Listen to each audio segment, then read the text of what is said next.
Para empezar el examen neurológico, vamos a primero realizar la inspección general del paciente. Dentro de la inspección se valora la actitud. Esta de aquí nos permite obtener datos de importancia sobre la patología que aqueja al paciente, antes de poder examinarlo. Un ejemplo claro es la postura en gatillo de fusil que presentan los pacientes con meningitis. Esta se va a caracterizar por una hiperextensión de la cabeza y flexión de los miembros inferiores, debido a que existe una contractura muy dura de los músculos de la nuca, de los flexores de los miembros inferiores y de la pared abdominal. Si esta contractura se vuelve muy intensa, el paciente puede llegar a adoptar una postura con una contractura del dorso, formando una especie de arco de concavidad posterior a la que se le denomina posición de opistótono.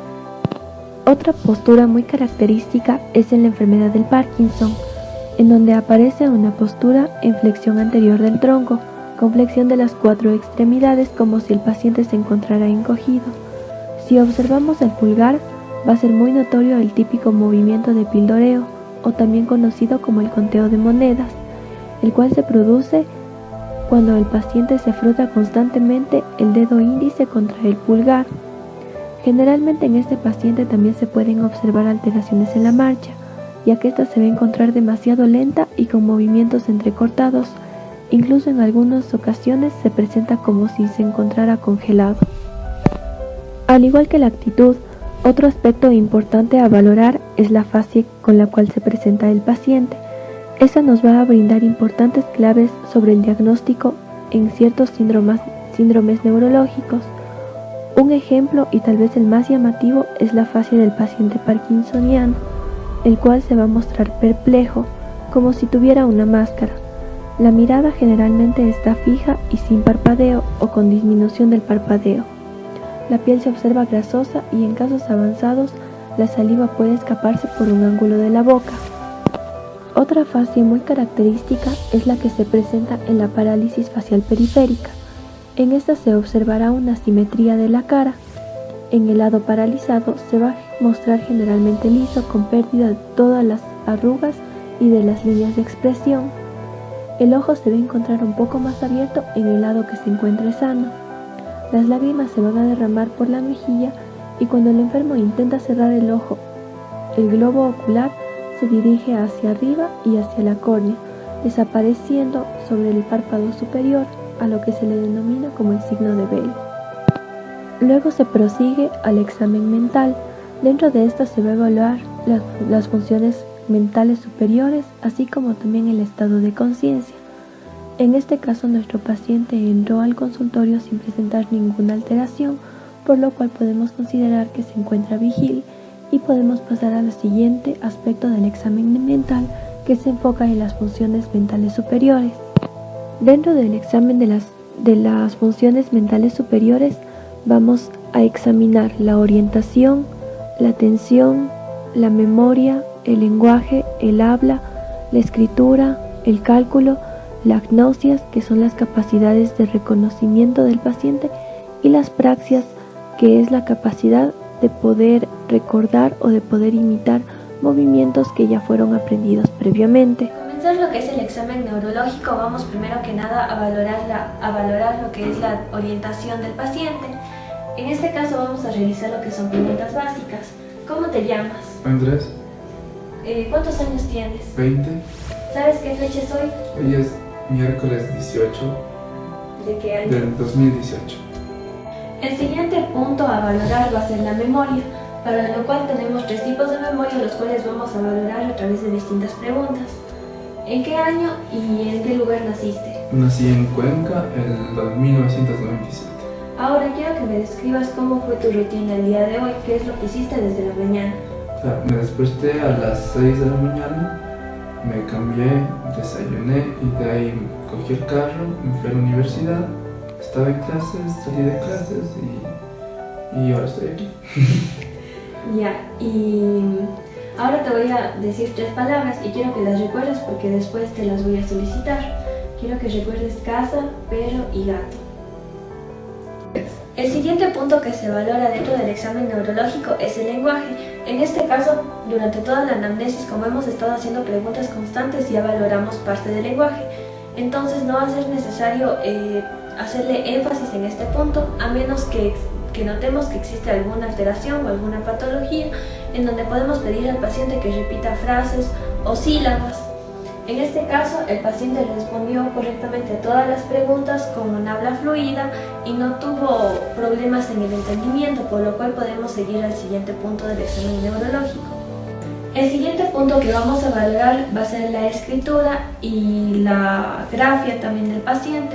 Entonces aquí te voy a pedir que por favor escribas tu nombre, tu apellido y que pongas tu dirección.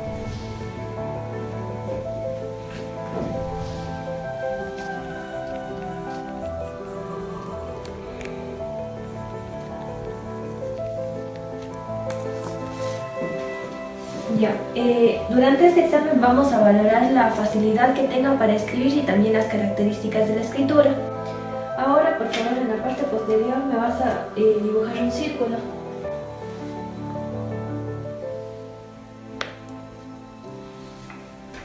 Una vez que se haya llevado a cabo este examen, vamos a proceder a valorar la lectura. Quiero que me leas, por favor, esta frase de aquí. Avenida Interoceánica, kilómetro 23. Ya, ahora necesito que me repitas lo que leíste. Avenida Interoceánica, kilómetro 23. Ahora vamos a valorar la capacidad de cálculo del paciente. Yo te voy a ir haciendo operaciones matemáticas y tú me vas a ir dando el resultado, ¿ya? ¿Cuánto es 100 menos 5? 95. Más 2. 97. Menos 7. 90. Más 5. 95. Ya. Dentro del examen neurológico ahora vamos a valorar lo que es la agnosia. Esta es la capacidad del paciente para poder reconocer objetos a través de los diferentes órganos de los sentidos. Para eso primero te voy a pedir que cierres los ojos. Ahora te voy a entregar un objeto y quiero que me digas qué es lo que te estoy dando. Es una esfera. Ya, muy bien. Ahora, sin abrir los ojos, te voy a hacer escuchar un sonido y quiero que me digas qué es.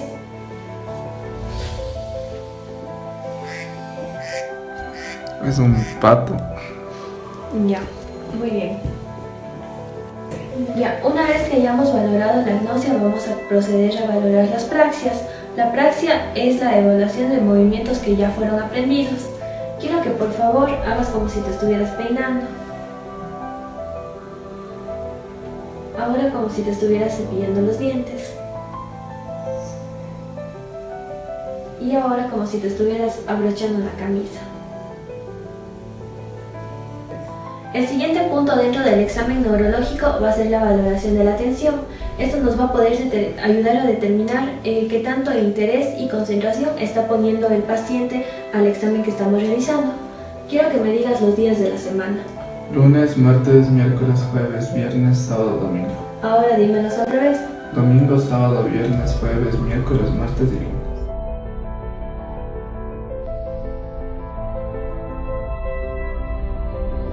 Ahora vamos a pasar al examen de los pares craneales. Vamos a comenzar examinándolos por orden. Primero con el primer par craneal, que es el olfatorio.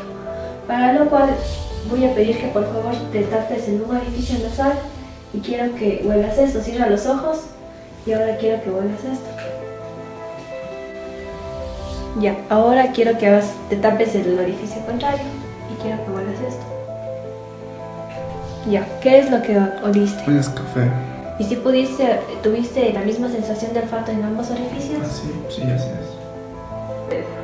El siguiente punto que vamos a valorar es el campo visual. Para este podemos utilizar dos métodos, la campimetría, que utiliza equipo más especializado, y el método confrontacional, el cual se realiza al comparar el campo visual del examinador con el del paciente. Te voy a pedir que por favor te cubras un ojo. Ya, ahora vas a fijar la mirada en la punta de mi nariz y me vas a indicar cuando comiences a ver un objeto y cuando dejes de verlo. ¿Ya estás viendo? Sí.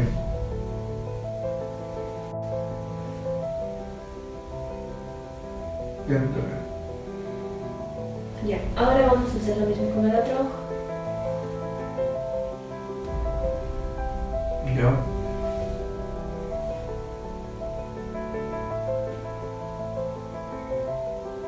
Ya. El tercer punto que vamos a valorar en la valoración del nervio óptico va a ser el fondo de ojo, para lo cual utilizamos equipo especializado como un oftalmoscopio. Debemos recordar que cuando vayamos a valorar el ojo derecho debemos utilizar la mano derecha, y cuando vayamos a valorar el ojo izquierdo del paciente utilizamos la mano izquierda para poder evitar que exista algún tipo de interrupción. A continuación se prosigue a explicar lo que debemos valorar cuando observamos el fondo de ojo. En primer lugar, observamos la retina. Esta generalmente debe de tener un color anaranjado debido a que adquiere el color de la capa coroidea. Suele observarse en algunas ocasiones esta de un color más oscuro y es más frecuente encontrarlo en sujetos que tienen la piel más oscura. Luego se prosigue a valorar la papila o el disco óptico. Esta va a representar la entrada del nervio óptico al ojo. Se va a situar hacia la región nasal con relación al centro del fondo del ojo. Tiene la forma ovalo-elíptica y suele mostrar un color rosa pálido. Los márgenes siempre deben de estar bien definidos. En el centro se puede observar una pequeña depresión o excavación fisiológica de donde suele emerger la arteria y las venas centrales. Luego valoramos las arterias y las venas centrales. Estos deben de pasar a lo largo de la pared interna de la excavación fisiológica y al alcanzar la superficie de la papila se van a bifurcar en ramos superiores e inferiores. Las arterias son más delgadas que las venas y presentan un color menos oscuro, tienen un trayecto menos sinuoso y muestran un reflejo brillante y se bifurcan más tardíamente. Mientras que en la vena suele ser posible llegar a observar la pulsación venosa, la cual suele estar desaparecida en casos de hipertensión endocraniana. Luego proseguimos a valorar la región macular. Esta se va a encontrar situada hacia la región externa con relación a la papila. Aproximadamente se encuentra a una distancia de 2 diámetros de la papila. Suele mostrar un color más oscuro con relación al resto del fondo del ojo. La mácula propiamente dicha se va a situar en el centro, es la zona más oscura. Ahora, continuando con el examen neurológico, vamos a valorar a los pares oculomotores. Dentro de estos se encuentra el tercer par craneal, que es el nervio ocular, el motor ocular común. Tenemos el 4, el troclearo patético, y tenemos el 6, que es el oculomotor externo. Para ello vamos a iniciar valorando el reflejo pupilar. En este vamos a utilizar el reflejo fotomotor.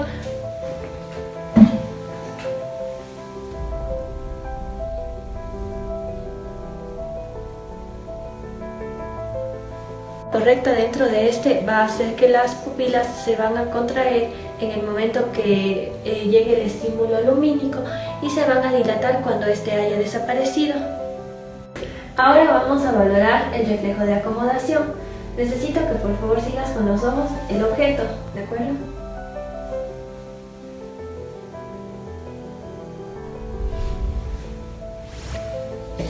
Bien, ahora vamos a valorar los siguientes pares craneales, donde se encuentran el 4 y el 6. Te voy a pedir que por favor mires hacia arriba, ahora hacia abajo, ahora hacia acá, ahora mira hacia arriba y hacia afuera, arriba y hacia adentro, abajo hacia afuera y abajo hacia adentro. Ahora vamos a valorar al siguiente par craneal, que es el trigémino, que es el quinto par craneal. Este de aquí tiene tanto una función motora como una función sensitiva. Para la función sensitiva se puede colocar estímulos sobre la piel y más o menos estos tienen que ser iguales en ambos lados de la cara. Dime qué es lo que sientes. Frío. ¿Y aquí? Frío. ¿Sientes igual a ambos lados? Sí. Ahora, para la evaluación motora vamos a explorar los reflejos que se dan gracias al trigémino, donde tenemos el macetero, el corneal y el nasal o del estornudo. Vamos a comenzar explorando el reflejo del macetero. Se le va a pedir al paciente que por favor tienes que abrir la boca, como que soltar un poco. Colocamos el dedo índice y vamos a percutir en el mentón. Entonces se va a observar un ligero cierre de la boca. El siguiente paso es explorar el reflejo corneal. Te voy a pedir que por favor tengas la mirada hacia allá.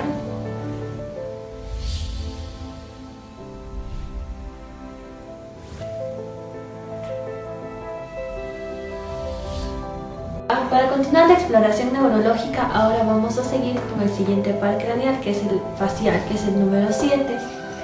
Este igualmente va a tener una función tanto sensitiva como motora. Para valorar la función motora, se le pide al paciente que haga gestos. Por favor, quiero que cruzas el ceño. Ahora alza las cejas, cierra los ojos fuerte, arruga la nariz, arruga la boca, saca la lengua. Por último vamos a explorar el reflejo nasal o del estornudo, para lo cual se va a estimular la mucosa dentro de la nariz.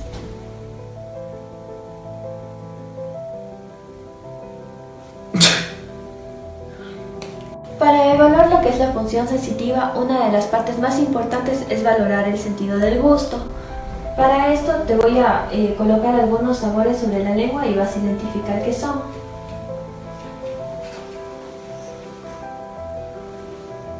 ¿Es azúcar?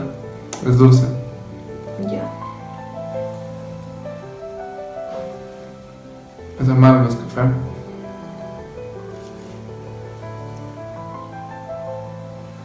¿Y es salado? ¿Es sal? Ahora se procede a valorar lo que son los reflejos gracias al que son dados por el par facial. En estos de aquí primero vamos a valorar el orbicularis oculi. En este de aquí vamos a realizar una percusión a nivel supraciliar o clavelar. Y como respuesta va a dar el parpadeo. Generalmente este suele desaparecer al quinto estímulo. El siguiente reflejo que se va a valorar el siguiente reflejo que se va a valorar es el palpebral, el cual hicimos un estímulo fuerte auditivo y se produjo lo que es el parpadeo por parte del paciente. Y por último vamos a valorar el orbicularis oris a través de la percusión en los labios, lo cual va a producir una leve contracción. Para continuar con el examen neurológico vamos a valorar el siguiente par craneal. En este caso vamos a valorar el 8, que es el auditivo o vestíbulo coclear. Para la valoración del nervio coclear, que está directamente relacionada con la función auditiva, podemos realizar dos tipos de pruebas. La primera es la prueba de Rine, para la cual vamos a utilizar un diapasón. Este lo vamos a activar para hacerlo vibrar y vamos a colocarlo en el proceso mastoideo del paciente. Este debe de indicar el momento en el que deja de escuchar el sonido. A través de esto vamos a llegar a valorar lo que es la conducción ósea del sonido. Nuevamente hacemos vibrar el diapasón, pero esta vez lo vamos a colocar frente al meato auditivo externo y el paciente nuevamente nos va a indicar el momento en el que deje de escucharlo. Este nos va a permitir valorar en cambio la conducción aérea. En sujetos normales se va a escuchar el sonido durante más tiempo gracias a la conducción aérea. En algunas sorderas de conducción, la conducción aérea se va a encontrar disminuida, mientras que la conducción ósea va a mantenerse. Otra prueba que se puede realizar para valorar la audición es la prueba de Weber. Nuevamente vamos a activar el diapasón, pero esta vez lo vamos a colocar a nivel del vértex. En individuos normales se va a escuchar igual en ambos lados, mientras que si existe oclusión de un oído, el sonido se va a mantener más fuerte hacia el lado afectado. En cambio, en la sordera de conducción, el sonido usualmente se va a lateralizar hacia el lado afectado, mientras que en la sordera sensoroneural, el sonido se escucha mejor en el oído sano. Después de haber valorado la función sensitiva del vestíbulo coclear, vamos a pasar a valorar la función motora. Esta va a ser dado principalmente por su porción vestibular, que está a cargo de la coordinación y del equilibrio en los movimientos. Para eso te voy a pedir que por favor te levantes y quiero que camines hasta allá, un pie delante de otro, en línea recta.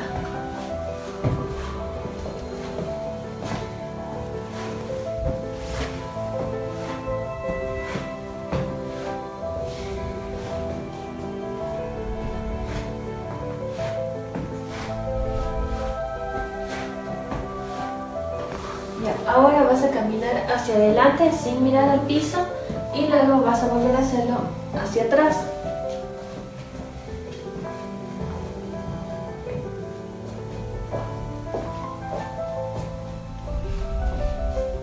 Ahora vamos a pasar a valorar el siguiente par craneal, que es el glosofaringeo, que es el par número 9.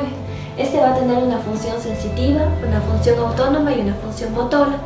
Para la función sensitiva, esta se valora junto con las otras partes sensitivas dentro del examen neurológico, ya que se evalúa la sensibilidad principalmente de la piel. Dentro de la autónoma vamos a pedir al paciente que por favor trague. Y como no tuvo dificultad para esto, podemos considerar que no existe ninguna alteración. Ahora vamos a pasar a explorar lo que son los reflejos. Dentro de estos tenemos el reflejo nauseoso. Te voy a pedir que por favor abras la boca.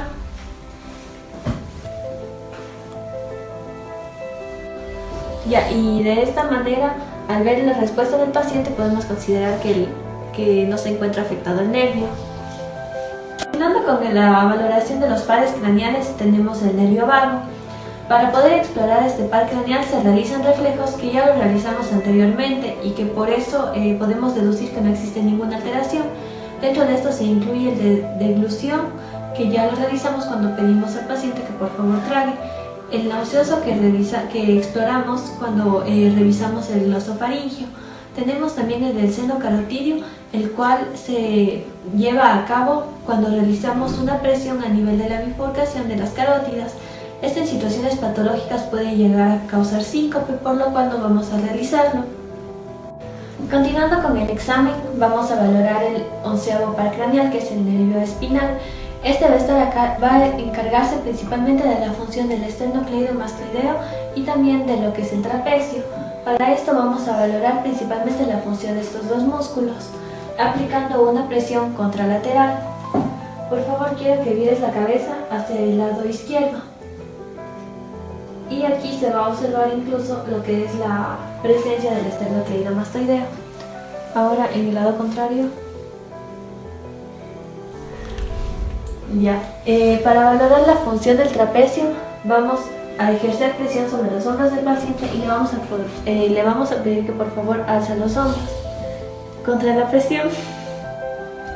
Para concluir con el examen de los pares craneales, valoramos el último, que es el hipogloso. Para eso te voy a pedir que por favor saques la lengua. Quiero que la gires hacia acá, ahora dale la vuelta y ahora entra. Ya, ese es el modo de valorar el glosofaringeo, ya que se encarga principalmente del movimiento de la lengua. Vamos a proseguir con el examen motor, que consiste en evaluar el tono muscular, la fuerza muscular, la coordinación, los reflejos y los movimientos asociados. En tono muscular vamos a evaluar primero la inspección, que es la postura del paciente, la palpación, que sería la consistencia y el aumento de consistencia o la flacidez del músculo, la movilidad pasiva o la pasividad de movimiento. Comenzaremos con los reflejos miotáticos más comunes. El bicipital: se coloca el dedo pulgar en el tendón del bíceps, luego se da un ligero golpe con el martillo y se va a ver una flexión del antebrazo hacia el brazo, y la raíz a que pertenecen son C5 y C6.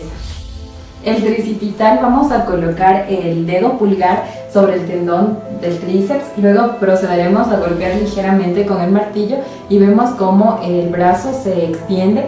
La raíz a la que pertenecen es C7 y C6. Luego procederemos a realizar el estilo radial, que se da un ligero golpe en la apófisis estiloides y se va a ver un ligero movimiento de supinación. La raíz es C5 y C6. Procedemos a realizar las siguientes maniobras. La primera es de Gendrasik, que el paciente va a agarrar fuertemente y va a poner resistencia al examinador. Luego tenemos la de Launhofer-Hauer, que consiste en que el paciente agarre fuertemente el brazo del examinador. La de Popper, que consiste en el que el paciente tosa fuertemente. Y la de Krunis, que consiste en que el paciente respire profundamente. A continuación tenemos el reflejo rotuliano, que consiste en dar un ligero golpe con el martillo en el tendón rotuliano y se va a ver una respuesta de extensión. La raíz es L3-L4. A continuación tenemos los reflejos abdominales, que consiste en colocar un objeto afilado alejado de la línea media y como respuesta se va a ver la contracción de los músculos abdominales. Se va a ser de... Para evaluar la marcha le pedimos al paciente por favor que nos ayude caminando en puntillas primero. Camine por favor en talones.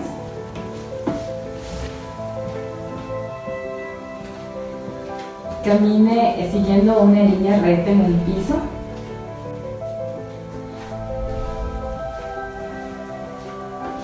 Camine en tandem, que consiste en el pie de adelante, ponerlo así y tocar el talón. Y así, camina en tandem.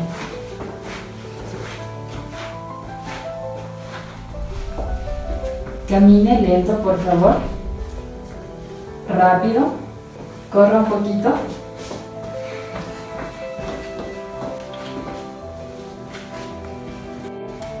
Cambia por favor de lado. Para evaluar las disdiacosinesias, le voy a pedir por favor que sus manos, esta la mueva hacia adentro y esta hacia afuera. Más rápido. Ya. Ahora frote su mano hacia afuera y con esta golpea.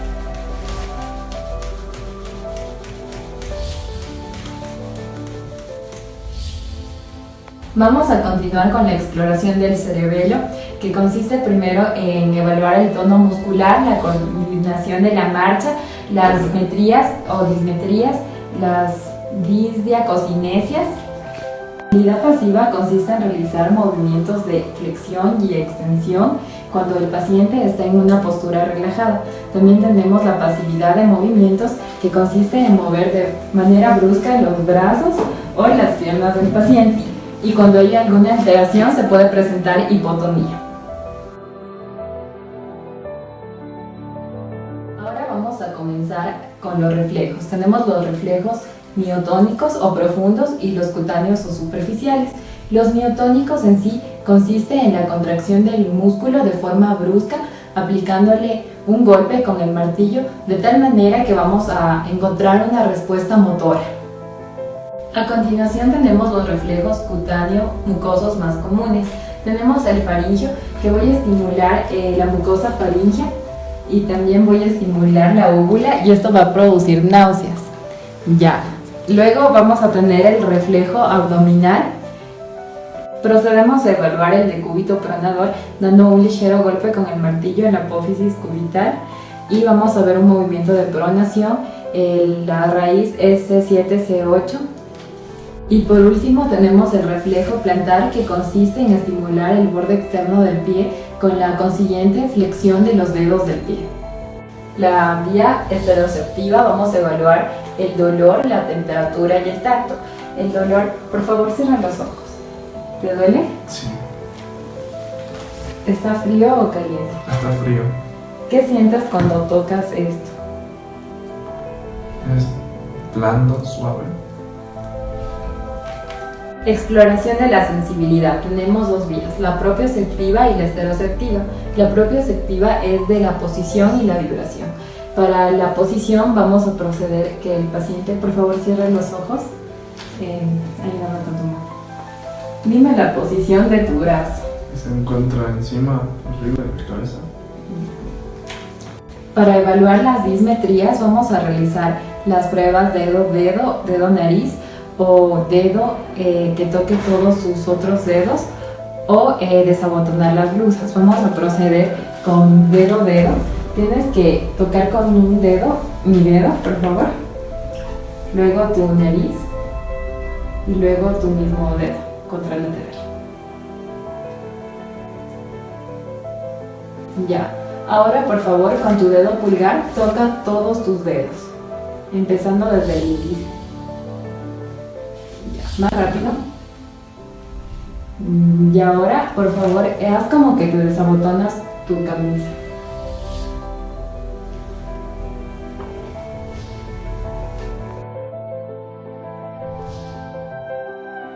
Es necesario conocer al detalle cada uno de los síntomas que afectan al sistema nervioso central, entre los cuales tenemos al síndrome meningio.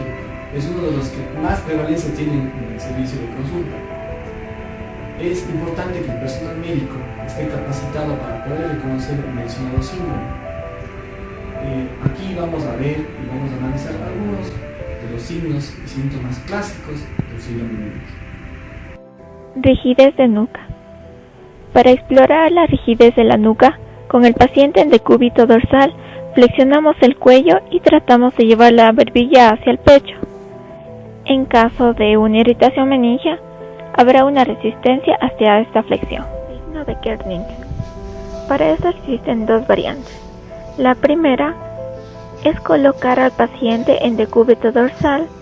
Se le sienta pasivamente ayudándolo con una mano en su espalda y con la mano libre se pone resistencia en las rodillas tratando de impedir que ésta se flexione.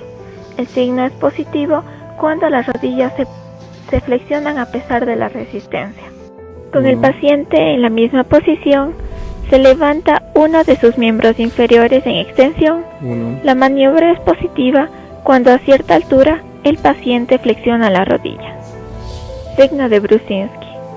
Con este signo se busca realizando una flexión más o menos brusca de la cabeza y se observa la aparición de una acción refleja de las caderas y rodillas.